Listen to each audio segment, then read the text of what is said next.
News 18 Rajasthan में आपके साथ मैं हूं दीपक व्यास। 30 मिनट में देख लेते हैं राजस्थान की तमाम बड़ी खबरें फटाफट अंदाज में। कोवैक्सीन के उत्पादन के लिए हाफकाइन बायोफार्मा को केंद्र सरकार की ओर से 65 करोड़ रुपए और महाराष्ट्र सरकार से 94 करोड़ रुपए का अनुदान मिला है। हाफकाइन बायोफार्मा के मैनेजिंग डायरेक्टर ने कहा कि उन्हें 8 महीने की टाइमलाइन के अंदर यह टास्क पूरा करने की जिम्मेदारी मिली है। कंपनी वैक्सीन के उत्पादन का काम युद्ध स्तर पर अंजाम दे रही है।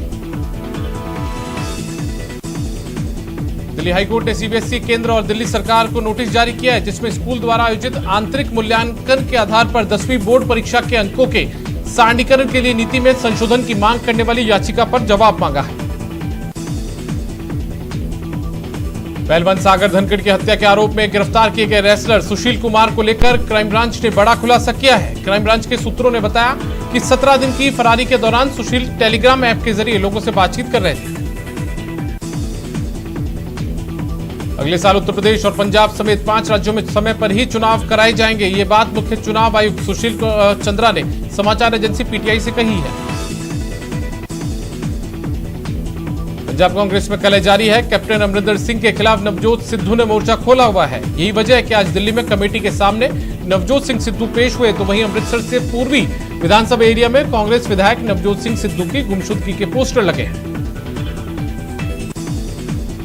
मध्य प्रदेश के चर्चित हनी ट्रैप कांड की जांच कर रही एसआईटी बुधवार को पूर्व मुख्यमंत्री कमलनाथ से पूछताछ करेगी। कमलनाथ ने पिछले दिनों दावा किया था कि उनके पास हनी ट्रैप कांड से जुड़ी पेनड्राइव मौजूद है। कांग्रेस सांसद राहुल गांधी ने बुधवार को सोशल मीडिया पर एक नया कैंपेन शुरू किया, जिसमें उन्होंने केंद्र से देशव्यापी मुफ्त वैक्सीनेशन अभियान चलाने की मांग की है। कांग्रेस के सोशल कैंपेन के तहत कांग्रेस नेता सोशल मीडिया पर अपने वीडियो और संदेश के जरिए सभी को फ्री वैक्सीन की मांग उठा रहे हैं। Speak up for free universal vaccination अभियान को सोशल मीडिया पर ट्रेंड करवाया जा रहा है।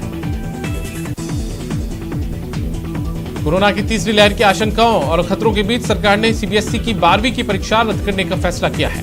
प्रधानमंत्री मोदी ने सोमवार को इस मुद्दे पर राज्य और अन्य हितधारकों से व्यापक चर्चा के बाद फैसला लिया है। राजस्थान में 10वीं और 12वीं बोर्ड की परीक्षा पर फैसला आज संभव है। उम्मीद जताई जा रही है कि आज होने वाली कैबिनेट की बैठक में फैसला होगा। राज्य सरकार की आज कैबिनेट मीटिंग होगी, जिसमें परीक्षा समेत कई मुद्दों पर चर्चा की जाएगी। आरसीए अध्यक्ष वैभव गहलोत का जन्मदिन है। इस मौके पर मुख्यमंत्री अशोक गहलोत ने उन्हें ट्वीट कर जन्मदिन की बधाई दी। वहीं वैभव गहलोत ने ट्वीट का धन्यवाद जताया है। लगातार धीमी हो रही कोरोना की रफ्तार। 24 घंटे में 1,32,788 नए केस सामने आए, तो वहीं 24 घंटे में 3,207 लोगों की जान गई है। दिल्ली में पिछले 24 घंटे में कोरोना के 70,813 टेस्ट हुए हैं। इस दौरान कोरोना के 623 नए मामले दर्ज किए गए हैं। बीते 24 घंटे में राजधानी में कोरोना के चलते 62 लोगों की मौत हुई है। सख्ती से कोरोना की रफ्तार कम हो रही है। 24 घंटे में 1002 कोरोना के नए केस सामने आए हैं, तो वहीं 65 लोगों की मौत हो गई है। कोटा के रहने वाले जांबाज सीआरपीएफ कमांडेंट चेतन चीता की सलामती के लिए एक बार फिर दुआओं का दौर शुरू हो गया है। चेतन चीता की हालत गंभीर बताई जा रही है। झज्जर के एम्स में उनका इलाज चल रहा है, जहां उन्हें वेंटिलेटर पर रखा गया है। प्रधानमंत्री नरेंद्र मोदी ने तेलंगाना के स्थापना दिवस पर राज्य के लोगों को शुभकामनाएं दी। अपने ट्वीट में पीएम मोदी ने राज्य के लोगों के अच्छे स्वास्थ्य और कल्याण की प्रार्थना की है। केरल में अगले 24 घंटे में मानसून दस्तक देगा, मौसम विभाग ने संभावना जताई है। राजधानी में अचानक बदला मौसम का मिजाज। सुबह तेज हवाओं के साथ शुरू हुई बारिश, जिसके चलते मौसम सुहावना हो गया। करौली के कोरोना काल में चिकित्सालय में काम करने वाले स्वच्छता सैनिकों का वत्सला ग्रुप और अन्य भामाशाहों द्वारा सम्मान किया गया है, जिसमें एसडीएम और पीएमओ ने माला पहनाकर सफाई कार्मिकों का सम्मान किया। लगातार धीमी हो रही कोरोना की रफ्तार। 24 घंटे में 1,32,788 नए केस सामने आए, तो वहीं 24 घंटे में 3,207 लोगों की जान गई है। दिल्ली में पिछले 24 घंटे में कोरोना के 70,813 टेस्ट हुए हैं। इस दौरान कोरोना के 623 नए मामले दर्ज किए गए हैं। बीते 24 घंटे में राजधानी में कोरोना के चलते 62 लोगों की मौत हो गई। सख्ती से कोरोना की रफ्तार कम हो रही है। 24 घंटे में 1002 कोरोना के नए केस सामने आए हैं, तो वहीं 65 लोगों की मौत हो गई है।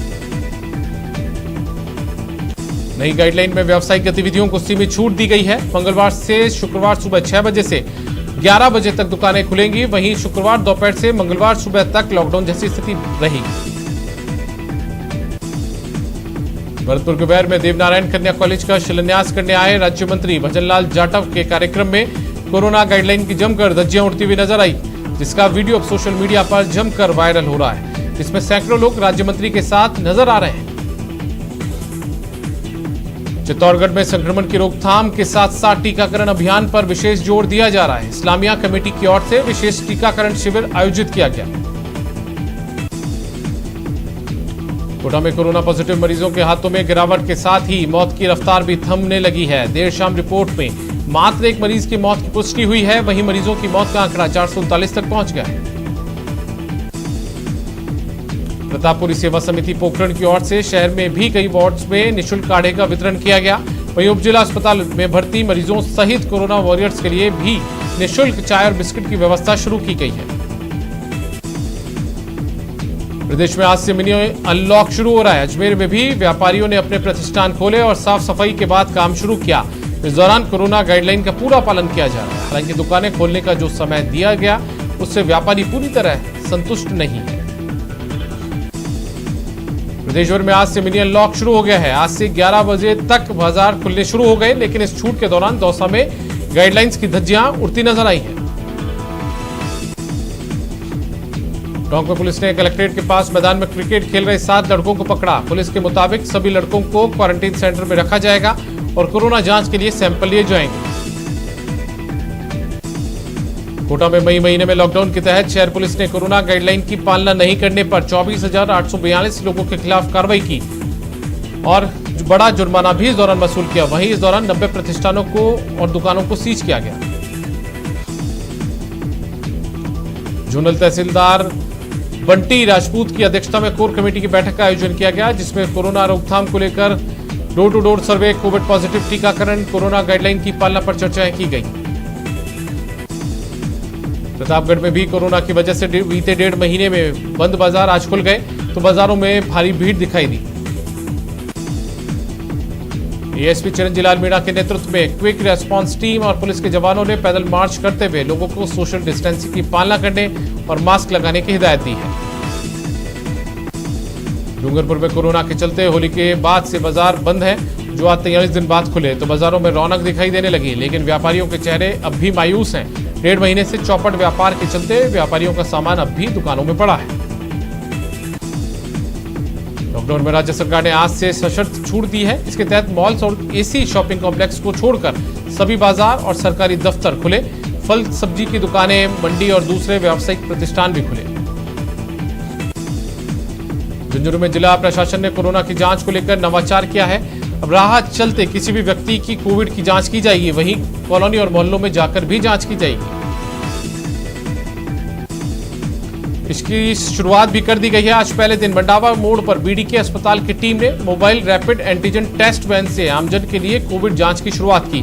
4 लोग पॉजिटिव आए। इस नवाचार से न सिर्फ आम आदमी को जल्द इलाज मिलेगा, बल्कि लोगों में कोरोना के प्रति जागरूकता भी आएगी।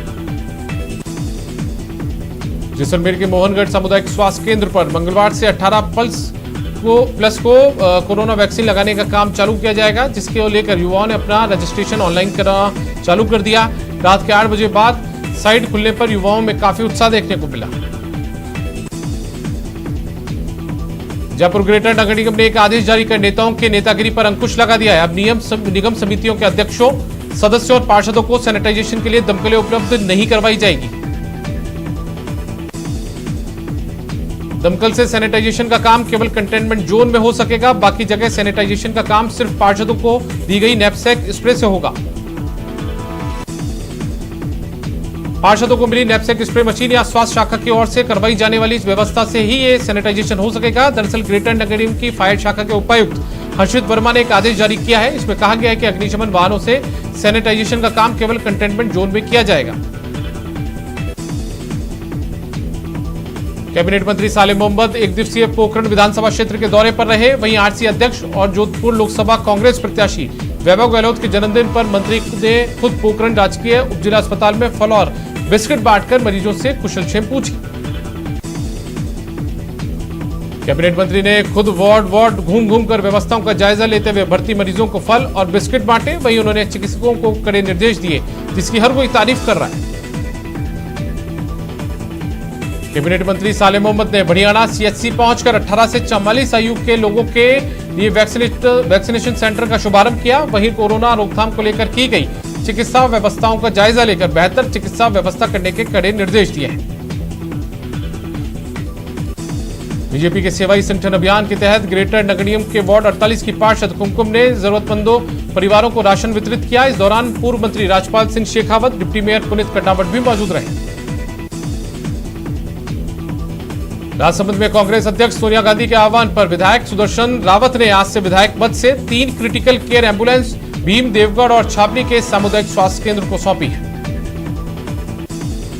विधायक ने एम्बुलेंस का विधिवत पूजा अर्चना कर उद्घाटन किया और उसे हॉस्पिटल प्रशासन को सौंपा। इस अवसर पर एमएलए रावत ने कहा कि क्षेत्र में चिकित्सा उपकरणों और चिकित्सा स्टाफ की कोई कमी नहीं आने दी जाएगी। श्रीगंगानगर के राजियासर थाना क्षेत्र में एक तेज रफ्तार पिकअप बेकाबू होकर सड़क किनारे खड़े पेड़ से जा टकराई, जिसमें पिकअप चालक ने मौके पर ही दम तोड़ दिया। मिनी अनलॉक के पहले दिन कोटा के बाजारों में भारी भीड़ दिखी तो सड़कों पर वाहनों का जमावड़ा देखा गया। इस दौरान जन अनुशासन कमेटी के सदस्य, कोटा व्यापार महासंघ के पदाधिकारियों ने बाजार का दौरा किया और लोगों से गाइडलाइन का पालन करने की अपील की। झुंझुनू में सदर थाना पुलिस ने गैंगरेप के आरोपी को गिरफ्तार किया है। गिरफ्तार आरोपी के खिलाफ 2018 में एक महिला ने गैंगरेप का मामला दर्ज करवाया था। भरतपुर के खो थाना पुलिस ने गोवंश से भरे एक ट्रक को जब्त कर 7 गाय, 3 सांड और 2 बछिया को मुक्त करवाया। वहीं पुलिस को देख गौ तस्कर ट्रक छोड़कर फरार हो गए। वहीं पुलिस ने ट्रक के केबिन से एक प्लास्टिक कैन से 20 लीटर देशी शराब बरामद की है। कोटा के कोटड़ी इलाके में बड़े भाई ने अपने ही छोटे भाई पर चाकू से हमला कर दिया। जानकारी के मुताबिक नशा करने से टोकने पर छोटे भाई ने जब बड़े भाई को टोका तो गुस्से में बड़े भाई ने उसे चाकू मार दिया। कोटा में एक दुकान में चोर इतने शातिराना तरीके से चोरी को अंजाम देकर रफूचक्कर हो गए कि उन्हें पकड़ने के लिए पुलिस को जमकर पसीना बहाना पड़ा। 4 दिन पहले दुकान के सामने से 2 बाइक सवार संदिग्ध युवक सीसीटीवी कैमरे में कैद होकर दिखाई दिए हैं। अजमेर के किशनगढ़ में इलेक्ट्रॉनिक्स और फर्नीचर की दुकान में चोरी का मामला सामने आया है, जहां पर चोरों ने दुकान के पीछे वाली दीवार में रास्ता बनाकर दुकान में रखा कीमती इलेक्ट्रॉनिक सामान पर हाथ साफ कर दिया। सिरोही एसपी पर एस कांस्टेबल और व्यवसायी ने गंभीर आरोप लगाए हैं। निलंबित सिपाही देवेंद्र कुमार के मुताबिक जब वह आबू रोड में तैनात था उस दौरान उसने शराब तस्कर के खिलाफ कार्रवाई की थी, जिससे एसपी खफा हो गए थे। वहीं रामनिवास डागा नाम के एक व्यवसायी ने भी सिरोही एसपी पर रिश्वत मांगने का आरोप लगाया है। बारां की कवई थाना पुलिस ने शादी का झांसा देकर ठगी करने वाले गिरोह का पर्दाफाश किया है। पुलिस ने मामले में 2 महिलाओं सहित 4 लोगों को गिरफ्तार किया है। पाली में एक बोलेरो लेकर जा रहे एक व्यक्ति का रास्ता रोककर 4-5 लोगों ने मारपीट की। इस घटना में बोलेरो चालक को गंभीर चोटें आई हैं। हमलावरों ने बोलेरो को भी आग लगा दी और फरार हो गए। उदयपुर में जयंत धर्मशाला में ड्यूटी पर तैनात चौकीदार की अज्ञात बदमाशों ने गला रेतकर हत्या कर दी है। जालोर के चितलवाना उपखंड क्षेत्र के दत्तात्रेय आश्रम में कोरोना के इलाज के नाम पर अंधविश्वास का खेल सामने आया, जहां कोरोना होने पर महिला की थायराइड दवा छुड़वा कर उसे अन्य दवा दी गई, जिससे उसकी तबीयत बिगड़ गई और मौत हो गई। सवाई माधोपुर में बेटे ने लाठियों से पीट कर मां की हत्या कर दी। उसने पत्नी पर भी हमला किया है। यह घटना बमनवास के डीपसिया गांव की है। आरोपी पुलिस की गिरफ्त से अभी भी दूर है। कोटा में एक सन की पति ने हैवानियत की हद पार करते हुए अपनी पत्नी की कुल्हाड़ी से वार कर हत्या कर दी। इतना ही नहीं, आरोपी अपनी पत्नी को वारदात के बाद करीब 100 मीटर तक पूरी गली में चोटी पकड़कर घसीटता रहा। करौली में जमीन के विवाद को लेकर 2 पक्षों के बीच झगड़ा हो गया, जिसमें दोनों की ओर से की गई फायरिंग में 4 लोग गंभीर रूप से घायल हो गए हैं।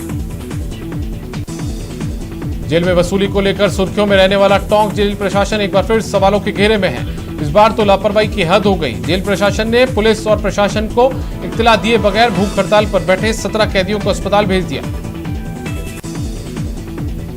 एक साथ इतनी बड़ी संख्या में कैदियों को देखकर अस्पताल प्रबंधन के हाथ पांव फूल गए। इसके बाद जानकारी मिलने पर सीओ चंद्र सिंह रावत पुलिस जाब्ते के साथ अस्पताल पहुंचे और कोविड प्रोटोकॉल के मुताबिक कैदियों का इलाज करवाया। भरतपुर के कामा के अग्रावली गांव में बीती रात 3 बच्चे कुएं में गिर गए। बताया जाता है कि शादी समारोह में लोग डीजे की धुन पर नाच रहे थे। लेकिन अचानक सायरन बजने से अफरा तफरी मच गई। इस दौरान 3 बच्चे कुएं में गिर गए। दौसा के NH 21 पर एक कार ने एक बाइक सवार को टक्कर मार दी, जिसके बाद ये कार आगे चल रहे एक ट्रैक्टर में जाकर घुस गई। इस हादसे में बाइक सवार और कार चालक गंभीर रूप से घायल हो गए। बिजली की दरें कम करने और कोरोना काल में बिजली का बिल माफ करने की मांग को लेकर भारतीय जनता युवा मोर्चा ने सरकार के खिलाफ उपवास कर विरोध दर्ज करवाया है। राजधानी में आज प्रतापनगर, विद्याधर नगर और जगतपुरा में सांप निकलकर घरों में घुसने की जानकारी हेल्पलाइन नंबर से मिली। 2 जगह रॉयल स्नैक और 1 जगह जहरीले कॉमन ब्लैक कोबरा के निकलने के मामले में स्नैक रेस्क्यू एक्सपर्ट को मौके पर भेजा गया, जहां पर घरों में घुसे इन सांपों को सावधानी के साथ पकड़कर जंगल में रिलीज कर दिया गया। जयपुर के पास पावटा में एक मोर पर 3 बंदरों ने हमला कर दिया। ग्रामीणों ने मोर को छुड़वाकर घटना की जानकारी वन्यजीव प्रेमी को दी। सूचना मिलते ही वन्यजीव प्रेमी गोविंद भारद्वाज ने मौके पर पहुंचकर घायल मोर का इलाज करवाया।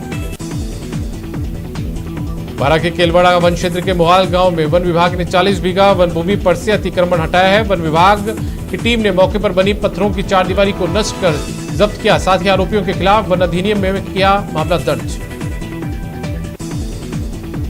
बारां के जिला अस्पताल के इमरजेंसी वार्ड समेत कुछ वार्ड्स में 40 मिनट तक बिजली गुल हो गई, जिसके चलते अस्पताल में अंधेरा छा गया। गर्मी और अंधेरे के चलते मरीजों की हालत खराब हो गई।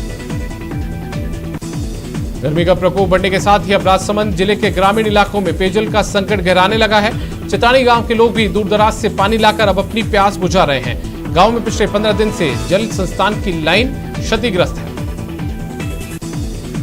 जालोर में गुजरात बॉर्डर के पेट्रोल पिछले 2 महीने से बंद है। दरअसल गुजरात राज्य में राजस्थान से पेट्रोल 11 रुपए और डीजल 4 रुपए सस्ता है। राजसमंद के नाथद्वारा नगर में बेशकीमती जमीन पर हो रहे अतिक्रमण पर प्रशासन का पीला पंजा चला और मौके पर किए गए अवैध निर्माण को ध्वस्त किया। झुंझुनू के चिड़ावन में विश्व प्रसिद्ध साहित्यकार महामदोपाध्याय डॉक्टर ओम प्रकाश पचरंगिया की 83वीं जयंती श्रद्धापूर्वक मनाई गई। इस मौके पर पचरंगिया भवन में श्रद्धांजलि कार्यक्रम आयोजित हुआ। कार्यक्रम में मुख्य अतिथि चिड़ावा पालिका के अध्यक्ष सुमित्रा सैनी रही।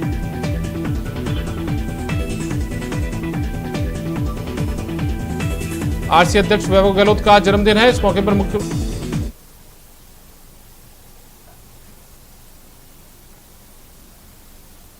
और फिलहाल वक्त एक ब्रेक का है।